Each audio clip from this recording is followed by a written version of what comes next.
అమ్మ, భగిని హస్త భోజనం అంటే ఏంటి? అసలు ఎలాంటి విశేషాలు ఉంటాయి అందులో? ఎవరు పాటించాలంటారు మెయిన్‌లీ అది? చాలా మంచి ప్రశ్న. హ్మ్. దీపావళి వెళ్ళిన వెంటనే మనకి హ్మ్. ఇదే రోజునే ఇది భగినీ హస్త భోజనం అని వస్తుంది. హ్మ్. ఒకానొక టైంలో అంటే మనకి పురాణాల్లో గాని, ఇతిహాసాల్లో గాని చెప్పబడింది ఏంటంటే, హ్మ్. యమధర్మరాజు యొక్క సోదరి హ్మ్. యముణ్ణి "అన్నా హ్మ్. నువ్వు భోజనానికి రా మా ఇంటికి" అని చాలా సార్లు పిలిచింది పాపం. హ్మ్. పిలిస్తే యమధర్మరాజు గారు ఆయన హడావిడి జీవితంలో హ్మ్. ఈ మన ప్రాణులందరినీ తీసుకెళ్ళటం, యమభటులకి వాళ్ళ కార్యక్రమాల అప్పగించటం, హ్మ్. ఆయన యొక్క రాజ్యంలో ఆయన బాగా బిజీ షెడ్యూల్‌లో ఉన్నాడనమాట ఒక రకంగా చెప్పాలంటే. హ్మ్. ఉండి ఈ సంవత్సరం వస్తా, అప్పుడొస్తానని హ్మ్. చెల్లెలు చెబుతున్నాడు గానీ, ఏ రోజున భోజనానికి వెళ్ళటల్లా. హ్మ్. అప్పుడు చెల్లెలు నొచ్చుకుంది. నొచ్చుకుని ఒక సంవత్సరం మట్టుకు "అన్నా ఈ సంవత్సరం నువ్వు వస్తే గాని కుదరదు. నువ్వేమైనా సరే రావాలి" అని చెప్పి హ్మ్. ఈ విధి రోజున పట్టుబట్టింది.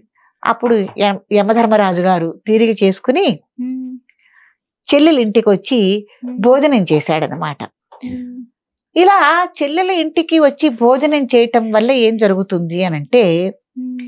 యమధర్మరాజు యొక్క యమభటుల యొక్క ఏదన్నా ఈతి బాధలు, ఇబ్బందులు ఉన్నాయి హ్మ్. అనంటే, అంటే ఆ ఇంట్లో ఉన్న ఆ భర్తకు గాని, పిల్లలకు గాని ఎవరికైనా ఉన్నాయన్నా, హ్మ్. ఇటువైపు చెల్లెలకు సంబంధించి లేదు అటు హ్మ్. సోదరుడికి ఏమన్నా యాక్సిడెంట్లు అయ్యే అవకాశం కానీ, జాతక పరంగా కానీ, ఏదైనా అపమృత్యు గండాలు కానీ, ఏదైనా ఈతి బాధలు కానీ ఏమన్నా ఉన్నాయనుకోమ్మా, హ్మ్. సోదరుడు యొక్క క్షేమం కోసం కూడా చెల్లెడు తను స్వయంగా తన చేత్తో వండి హ్మ్. పెట్టడం అనేది కూడా మనకి ఆచారంగా ఇది వచ్చింది. కాబట్టి భోజనానికి వచ్చారు స్వామి యమధర్మరాజు. వచ్చి చెల్లెలింట్లో భోజనం చేసిన తర్వాత, "అమ్మ నీకేం కావాలి" అని అడిగారు. అడిగినప్పుడు యమధర్మరాజు సోదరి ఇవి అడిగింది. "నా చేత్తో నేను స్వయంగా చేసి భోజనం పెట్టానన్నా, ఏ సోదరి అయితే తన తమ్ముడు గాని అన్నయ్య గాని భోజనం పెడుతుందో ఈ రోజుని పిలిచి, ఒకవేళ ఆ సోదరుడికి ఎటువంటి విపత్తులు గండాలు ఏమన్నా ఉంటే ఇలా చేయటం వల్ల పోవాలి. అంటే నీకు పెడుతున్నానన్నా నీకేదైనా కష్టం ఉందనుకో అది తొలగిపోవాలి. లేదు మాకు కుటుంబ పరంగా కూడా ఏమన్నా ఉంటే అవి కూడా తొలగిపోవాలి అని వరం ఇవ్వు" అని అడిగిందనమాట. అప్పుడు యమధర్మరాజు తదాస్తు అని ఆ రోజు నుంచి భగినీ హస్త భోజనం అని చక్కగా ఎవరైతే చెల్లెళ్ళు గాని అక్కలు గాని ఉన్నారో తమ తమ్ముళ్ళని అన్నయ్యల్ని పిలుచుకుని యథావిధిగా చక్కటి మంచి విందు భోజనం పెట్టి వాళ్ళ యొక్క ఆశీస్సులు, వీళ్ళు పెద్దవాళ్ళైతే వాళ్ళు పెద్దవాళ్ళైతే వీళ్ళు ఆశీస్సులు తీసుకుని చక్కగా పలకరించుకోవటం, ఆనందంగా చేసుకోవటం అనేది జరుగుతోందమ్మా. ఇది అనాదిగా మనకి వస్తున్న ఒక ఆచారం. ఏదైనానండి, ఏ ఆచార వ్యవహారాలైనా, ఏ పండగలైనా, ఏవైనా కూడా మన మంచి కోసం, మన కుటుంబ వ్యవస్థ బాగుండటం కోసం, ప్రేమ ఆప్యాయతలు పెరగటం కోసమే ఇవన్నీ పెట్టింది.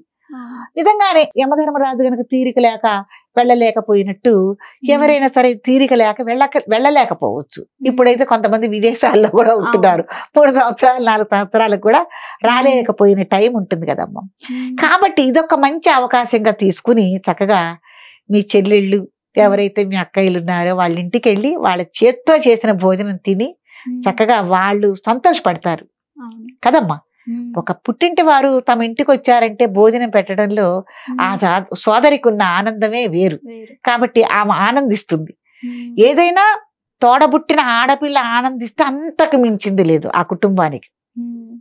ఆశీస్సులే ఒక రకంగా. కాబట్టి ఈ రకంగా అయినా కూడా చక్కగా కలుస్తారు. ఒక తోడబుట్టిన వాళ్ళు చక్కగా కలుస్తారు, చక్కగా భోజనం చేస్తారు అన్న ఇదితో దీన్ని పెట్టడం జరిగింది. అనాది నుంచి వస్తుంది. తప్పకుండా భగినీ హస్త భోజనం చక్కగా ఎవరైతే ఆడపిల్లలు ఉన్నారో చక్కగా మీరు వండండి.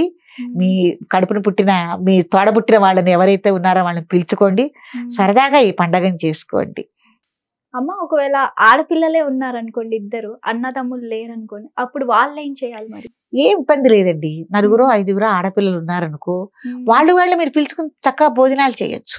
వాళ్ళు కూడా ఒక ఇంట్లో ఎవరో మీరు ఒక ఇంట్లో అనుకుని చక్కగా మీరు కలిసి భోజనం చేయొచ్చు. ఏదైనా ప్రేమ ఆప్యాయతకు నిరసమే కదమ్మా ఈ పండగ. కాబట్టి అట్లా చేయటంలో తప్పేం లేదు, చక్కగా చేసుకోవచ్చు. ఓకే.